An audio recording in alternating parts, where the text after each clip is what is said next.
Sean cambios para la atención a los migrantes, esto tras la muerte de un segundo niño bajo la custodia de la patrulla fronteriza de ese país. Queremos conversar del drama de la migración, los desafíos, lo que se vive hoy en la frontera de Estados Unidos y México. Nos acompaña Fernando Estensoro, él es analista internacional y director del Instituto de Estudios Avanzados de la USACH. ¿Cómo estás, Fernando? Gracias por venir. Hola, buenas tardes. Muchas gracias por la invitación. Bueno, una triste noticia nuevamente. Otro menor ha fallecido en la custodia, ¿verdad?, en las manos del Servicio de Vigilancia de Fronteras de Estados Unidos. Otro niño detenido junto a su padre al tratar de traspasar la frontera. Nuevamente de Guatemala. ¿De qué manera impacta este hecho tan lamentable en lo que está sucediendo, sobre todo en el contexto interno de Estados Unidos? Bueno, como tú dices, es una tremenda tragedia lo que está ocurriendo. Sin embargo, aquí lo que tenemos que ver es que Donald Trump tiene una política bastante agresiva en cuanto a sus postulados. Entonces, él está empeñado, ¿no es cierto?, en detener la migración. Hace una semana, acuérdense que él quería vetar la posibilidad de que los extranjeros en Estados Unidos pidan asilo. Si tú llegas a Estados Unidos por cualquier circunstancia, no importa cómo entres, no importa que entres clandestino, y pides asilo político, por lo general Estados Unidos te da ese asilo. Por eso es que se convirtió en refugio de miles de personas que durante el siglo XX arrancaban de totalitarismos, de dictaduras, etcétera, ¿no es cierto? Todos llegaban, es una tradición en Estados Unidos. Entonces, eso hace que los migrantes, una vez que entran, pueden pedir asilo político en Estados Unidos, que es uno de los recursos que ellos usan. Bueno, Donald Trump hace rato que viene, como ustedes lo han dicho, ¿no es cierto?, endureciendo estas políticas. Él quiere prohibir todo tipo de ingreso y quiere prohibir esta posibilidad de que pidan asilo. Sin embargo, el presidente de la Corte Suprema lo rechazó y vetó esta solicitud. Entonces, esto hace que Trump endurezca las políticas migratorias, administrativas, por así decirlo. Y bueno, entre otras cosas, como ustedes saben, estas caravanas de migrantes de Centroamérica que van a Estados Unidos están impedidos de entrar, llegan a la frontera en condiciones muy precarias, ¿no es cierto? Y están ocurriendo estas muertes, probablemente van a ocurrir más. Me gustaría saber qué es lo que dice la ley y la normativa, incluso internacional, respecto a la tutela, especialmente de menores. ¿Qué pasa en estos casos? ¿Qué pasa cuando un padre es detenido con un niño y ese niño está en calidad de custodia? ¿Es el gobierno estadounidense el responsable último de lo que le suceda? Bueno, no te podría decir específicamente en cuanto a ley internacional. En cuanto a las leyes internas de Estados Unidos, ahí claro que tú puedes poner derechos y hay sectores ONG y parlamentarios que apoyan las causas jurídicas. Por eso que Donald Trump separó a los padres de los hijos. ¿Por qué? Porque la ley de Estados Unidos dice que un niño no puede estar separado más de 3 semanas de sus padres. Entonces llegaban los inmigrantes a Estados Unidos, quedaban detenidos en estas suertes como de campos de aislamiento, concentración, mientras se solucionaban toda su situación legal, que es bastante larga, porque hacen requerimientos, viene juicio. Entonces, pero como los niños venían acompañando a sus padres, lo que hizo Trump fue separar a estos niños ya, y aislarlos en otras dependencias, o sea, alejados de sus padres. ¿Para qué? Para saltarse la ley de que prohíbe que los niños y los padres estén separados más de 3 semanas. O sea, entonces, lo que él hace, ¿no es cierto?, va saltando la propia legislación estadounidense. En cuanto a la legislación internacional, está todo este tema, ¿no es cierto?, de que Naciones Unidas quiere plantear el derecho a la migración como un derecho humano, ¿no es cierto?, y que Estados Unidos lo vetó, y Chile también, o sea, se opusieron, ¿no es cierto? Esto también es muy reciente. Por tanto, leyes internacionales propiamente tal, yo creo que es un proceso, ¿ya?, para llegar a una legislación que sea, ¿no es cierto?, para todos los países. Hablemos del contexto en que también se está dando esta situación. Es una caravana que ya lleva un tiempo avanzando, pero justo estas muertes ocurren cuando hay una pugna al interior del gobierno de Estados Unidos, con este cierre parcial del gobierno, donde la exigencia, lo que es la piedra de tope en esta discusión del presupuesto, es lo que está planteando Donald Trump, que quiere los recursos, el dinero para poder construir este muro que fue su promesa de campaña. Claro. Por eso te digo, es parte de esta política agresiva de Donald Trump de imponer su criterio, ¿no es cierto?, incluso contra lo que lo hace chocar con otras instituciones, como el Congreso o en el caso, como te decía, con la Corte Suprema. como hay oposición, el Congreso no le aprueba los 5.000 millones de dólares para construir el muro, que es parte del tema de la migración, ¿no es cierto? ¿Qué opinan los republicanos, los que son de su propio sector? Lo que pasa es que no todos los republicanos, viene un cambio ahora el 3 de enero, ¿ya? Él tiene mayoría en el Senado, pero necesita la mayoría de la Cámara. Por lo tanto, necesita que republicanos y demócratas se pongan de acuerdo para apoyar estos 5.000 millones. Ya los republicanos estaban por apoyarlos, pero necesitan a la Cámara y a los representantes. Y en esa pugna, ¿no es cierto?, Donald Trump planteó que iba a congelar el presupuesto de la nación y de hecho congeló los sueldos del 25% de la administración pública estadounidense. Tiene varios ministerios parados. Entonces, ahí hay una suerte, como diríamos acá en chileno, entre comillas, un gallito, ¿no es cierto?, entre el Ejecutivo, el presidente Donald Trump y el Congreso, o sea, ambas cámaras del Congreso, que igual los republicanos entienden que tienen que negociar, o sea, hay que llegar a algún acuerdo, no pueden haber posturas intransigentes, suma cero, porque eso en política da muy pocos resultados. Entonces, en ese sentido, hay contradicciones de estilo entre el Partido Republicano y Donald Trump, pero en general han apoyado sus políticas. En este caso, los famosos 5.000 millones necesitan del apoyo de los demócratas y no lo tienen. Usted lo ha dicho, Trump impulsa una política de tolerancia cero con la migración y eso lo vino señalando desde su campaña. Siempre planteó lo del muro, siempre planteó todos estos términos. No está sorprendiendo a nadie con lo que está haciendo. Yo lo que quería saber desde el punto de vista de su análisis es cuál es la mejor forma de administrar una crisis humanitaria tan tremenda.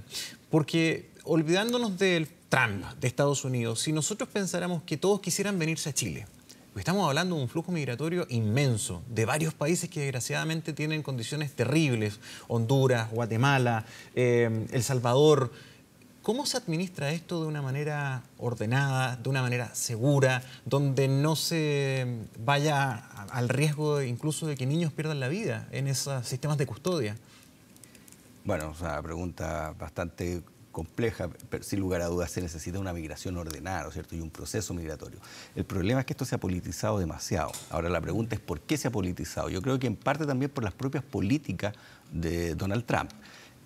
Por otra parte, la migración centroamericana a Estados Unidos es histórica, ¿ya? Lo que hacen normalmente los centroamericanos que están viviendo condiciones de miseria, de sistemas, gobiernos con unos niveles de corrupción enormes, ¿no es cierto?, de todo calibre, de izquierda, de centro, de derecha. O sea, ahí lo que los unifica es la corrupción con poblaciones totalmente carentes de seguridad social y de seguridad legislativa, o sea, con sistemas democráticos extraordinariamente débiles, ¿no es cierto?, muy ligados sus economías a los intereses de las grandes empresas estadounidenses. Entonces, es lógico ya que la aspiración normal que tiene cualquier ciudadano que quiere una vida más o menos digna para sus hijos es mirar hacia Estados Unidos. Puerto Rico es un estado asociado a Estados Unidos.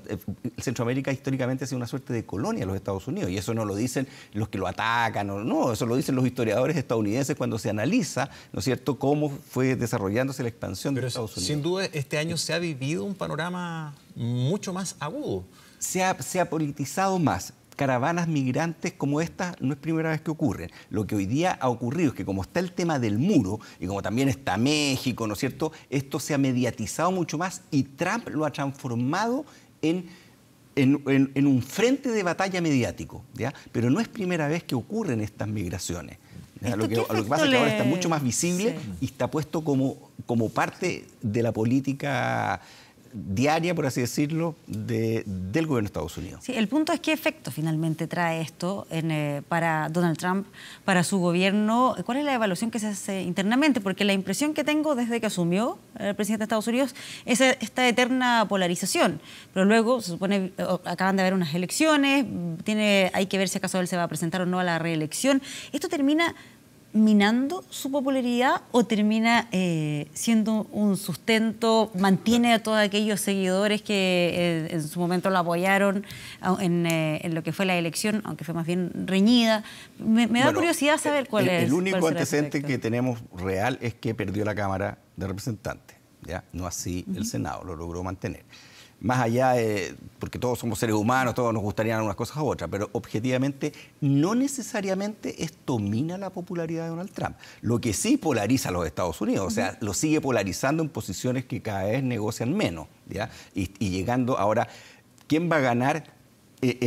Como decíamos, esta pugna con el Congreso por tener a casi 800.000 funcionarios públicos sin sueldo. O sea, pasaron la Navidad sin sueldo. Él le echa la culpa a los demócratas, los demócratas le echan la culpa a Trump. ¿Quién va a ganar finalmente mediáticamente? Esto lo vamos a tener que ver, ¿no es cierto? Pero Donald Trump hace esto y lo hace muy bien porque logra mantener un nivel de popularidad bastante alto en sus seguidores. O sea, tiene seguidores que consideran que lo que está haciendo es correcto. Entonces, y obviamente él está trabajando para la reelección en 2 años más. Con todas las particularidades de su estilo. Mientras tenga eso, va a tener a los republicanos detrás de él, porque finalmente el presidente acarrea votos para sacar parlamentarios. Entonces, ahora, no necesariamente esto va en contra de la popularidad de Trump. Si bien es cierto lo que usted señala, que esto se ha mediatizado, que se ha transformado, digamos, en un tema de discusión permanente de la política en Estados Unidos, este ha sido un tema mundial. El tema migratorio en los últimos tiempos ha cobrado relevancia. Hemos visto que en Europa, en distintos países, no solamente en Estados Unidos, los flujos migratorios se han puesto, ¿verdad?, tal vez en uno de los principales temas a nivel mundial este año. ¿Qué está sucediendo?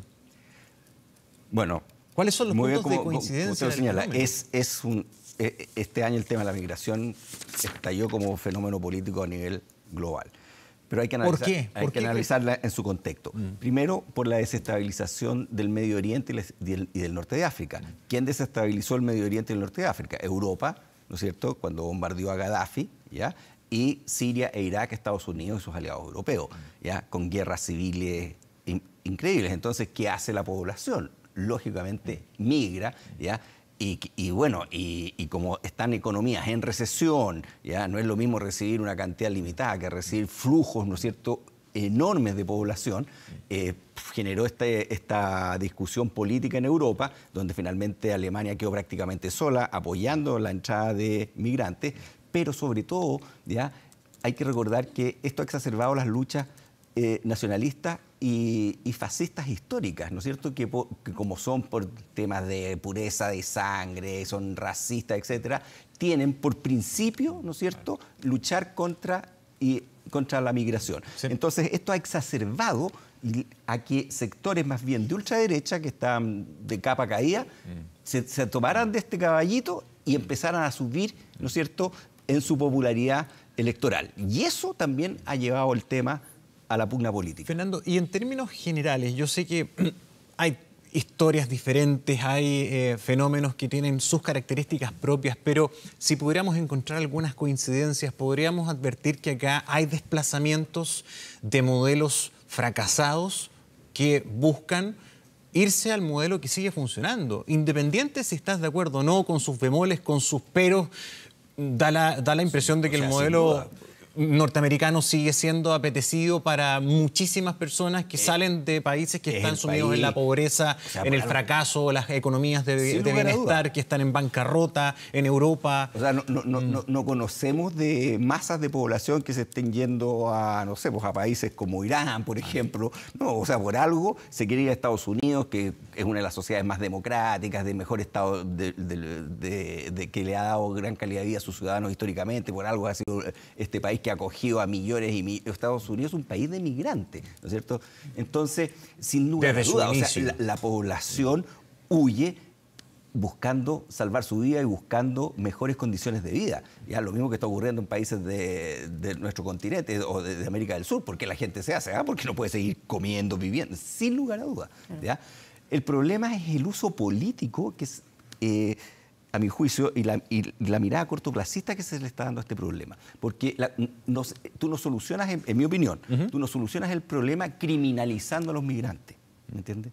Si cualquiera de nosotros puede ser migrante, si tuviéramos la mala suerte de estar en condiciones de vida miserables y tuviéramos que emigrar, ¿ya?, O sea, también muchos europeos llegaron a América Latina con una mano adelante y otra mano atrás. Y todos los aquellos, o sea, llegaron buscando mejores condiciones de vida. Entonces, el problema es esta criminalización y esta exacerbación del nacionalismo. Una cosa son los extremos, una cosa es la criminalización evidentemente indeseable o exacerbar las cosas, llevarlas a esos extremos, pero también creo merece la pena preguntarse cuáles son los límites. ¿Puede haber un límite? ¿Puede haber un límite con las migraciones? Lo pregunto, por ejemplo, un país A, que tiene que funcionar bajo un determinado sistema, con un determinado presupuesto, como si fuera una casa, Sí. podrá recibir una cierta cantidad de invitados. Eso, ¿hasta dónde es el límite aceptable? Porque también hay cosas que financiar, hay sistemas de salud, hay sistemas de educación, las cosas también pueden colapsar. O sea, si tú recibes... O sea, si Chile, supongamos, llegaran 8 millones de migrantes, el país no lo resiste, ¿no? Claro. Es imposible. Pero hay porcentajes. Nosotros estamos muy bajos, por ejemplo, el índice de migración que tiene Estados Unidos, los países desarrollados, los países de la OCDE, por ejemplo, muy bajo. Segundo, ¿por qué llegan los migrantes y por qué los países aceptan? ¿Por qué Chile acepta migrantes? Porque en la medida que el país empieza a desarrollar y empieza a subir la calidad de vida, empieza a encarecerse la mano de obra. Entonces los obreros chilenos empiezan a decir muy caro. Entonces tú te necesitas trabajar migrantes para que te bajen ese nivel de vida, para que trabajen negro, cortando fruta, etcétera. Lo mismo que en Estados Unidos. O sea, ¿por qué los países aceptan migración masiva? Son políticas de Estado, no explícitas, pero sí implícitas. Ninguna persona puede entrar a un país si el país finalmente no quiere. Eso ocurrió siempre. Entonces, y aparte, pero ¿dónde se produce el desbalance? Entran? Porque sirven a la economía del país. La pregunta es, lo que tú preguntas, ¿cuál es la cantidad que se puede aceptar sin que el país colapse? Bueno, eso es una discusión que hay que darla, sin lugar a dudas. O sea, yo creo que es importante dar una discusión seria y tener políticas modernas, sin lugar a dudas. Porque si lo haces, perdón, inorgánicamente, también estás cometiendo un delito, porque se te escapa de control, porque no les puedes dar atención, porque se te escapa también de las manos, pones en riesgo a esa misma gente que a lo mejor está en estos lugares de espera. Los mismos congresistas estadounidenses, cuando visitan estos lugares de custodia, dicen que están en condiciones malas, incluso paupérrimas. No, sin lugar a dudas. O sea, esto tiene que legislarse y tiene que verse, ¿ya? Pero en el contexto general, ¿ya? Eso hay que hacerlo. Y yo creo que nadie está diciendo que no se haga, más allá de... yo creo que la discusión, como te digo, no está en eso. La discusión está en la exacerbación y el uso político que se le está dando al fenómeno.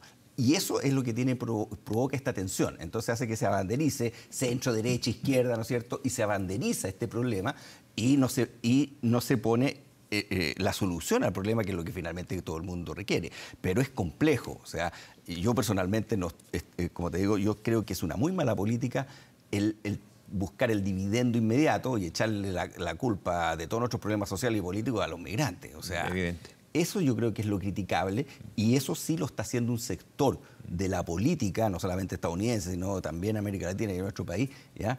Y en Europa, ¿no es cierto? Y que son estas extremas que pueden llevar a situaciones muy complejas si siguen exacerbando estos nacionalismos extremos, a mi juicio. Muy bien. Fernando, gracias por acompañarnos acá esta tarde. Muchas gracias a ustedes por la invitación. Gracias por venir.